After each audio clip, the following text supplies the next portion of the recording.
అయితే 2011లో అప్పటి central government Jan Lokpal చట్టాన్ని తీసుకురావాలని డిమాండ్ చేస్తూ సోషల్ యాక్టివిస్ట్ అన్నా హజారే చేపట్టిన నిరాహార దీక్షకు దేశవ్యాప్తంగా పెద్ద ఎత్తున స్పందన లభించింది. అప్పుడు ఆయన 12 రోజుల పాటు దీక్ష చేపట్టింది. Parliament sense of the house తీర్మానం ద్వారా జన్లోక్పాల్కు సంబంధించిన 3 ప్రధాన డిమాండ్లపై అప్పటి ప్రధాని మన్మోహన్ సింగ్ నేతృత్వంలోని సెంట్రల్ గవర్నమెంట్ దానికి అంగీకారం కూడా తెలిపింది.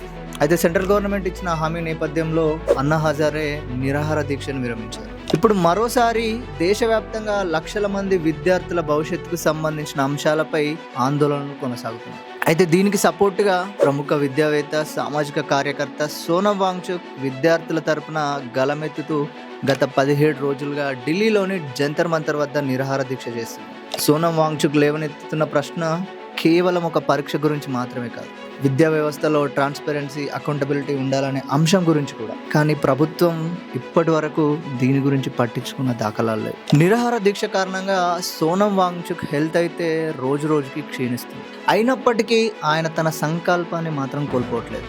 శారీరకంగా నేను బలహీనంగా కనిపించవచ్చు, కానీ మానసికంగా నేను ఎంతో దృఢంగా ఉన్నానని ఆయన మీడియాతో చెప్పాడు. అయితే ఇది ఇలా ఉంటే central educational minister Dharmendra Pradhan మాత్రం రాజీనామా చేయబోనని స్పష్టంగా చెప్పాడు.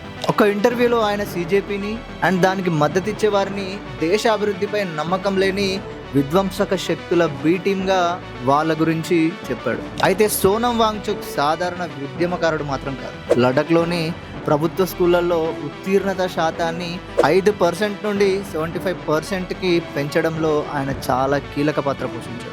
ఎడారి ప్రాంతాల్లో నీటి కొరతను తగ్గించేందుకు ప్రపంచవ్యాప్తంగా ప్రశంసలు పొందిన కృత్రిమ ఐస్ స్తూపాల ఆవిష్కరణ కూడా ఆయన. తీవ్రమైన మంచు ప్రాంతాల్లో విధులు నిర్వర్తించే ఇండియన్ సోల్జర్స్ కోసం పర్యావరణ రహిత సోలార్ హీటెడ్ టెంట్ల రూపకల్పనలోనూ ఆయన కీలక పాత్ర పోషించారు. దీనివల్ల కిరోసిన్ వినియోగం తగ్గడమే కాకుండా కాలుష్యాన్ని కూడా గణనీయంగా తగ్గించగలిగారు. సామాజిక, విద్య, పర్యావరణ రంగాల్లో చేసిన వినూత్న సేవలకు గాను ఆసియాలోనే అత్యంత ప్రతిష్టాత్మకమైన రామన్ మొగసెసే అవార్డు కూడా సోనం వాంగ్చుక్ తీసుకున్నారు. ఆచరణాత్మక విద్య, సుస్థిర అభివృద్ధి లక్ష్యాలతో ప్రత్యామ్నాయ విశ్వవిద్యాలయ నమూనాను కూడా రూపొందించిన వ్యక్తి సోనం వాంగ్చుక్. అంతేకాకుండా చైనా ఉత్పత్తులపై ఆధారాన్ని తగ్గించాలని పిలుపునిస్తూ బాయ్కట్ చైనా మూవ్మెంట్ని కూడా దేశవ్యాప్తంగా ఆయన ముందుకు తీసుకెళ్లాడు. ఇలాంటి వ్యక్తి నేడు లక్షలాది మంది స్టూడెంట్స్ భవిష్యత్తు కోసం నిరాహార దీక్ష చేస్తుంటే ప్రభుత్వం ఇప్పటికీ స్పందించకపోవడం అనేక ప్రశ్నలకు తావిస్తుంది. 12 రోజుల్లో అన్నా హజారే దీక్షకు దిగొచ్చిన మన్మోహన్ ప్రభుత్వం 17 రోజులుగా న్యాయబద్ధంగా న్యాయం కోసం చేస్తున్న సోనం వాంగ్చుక్ దీక్షను మాత్రం ఎందుకు మోడీ ప్రభుత్వం పట్టించుకోవడం లేదు?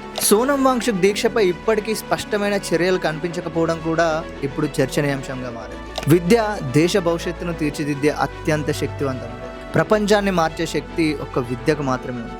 విద్యార్థుల భవిష్యత్ అనేది ఏ ప్రభుత్వానికైనా అత్యున్నత ప్రాధాన్యతగా ఉండాలి. విద్యా వ్యవస్థపై ప్రజల్లో నమ్మకం పెంచేలా ట్రాన్స్పరెన్సీ, అకౌంటబిలిటీ చూపడం ప్రభుత్వాల బాధ్యత. అదే దేశ భవిష్యత్తుకు బలమైన పునాది కూడా అవుతుంది. విద్యతోనే భవిష్యత్ తరాలు గొప్పగా బతుకుతాయని ప్రభుత్వాలు గుర్తుంచుకుంటే మంచిది.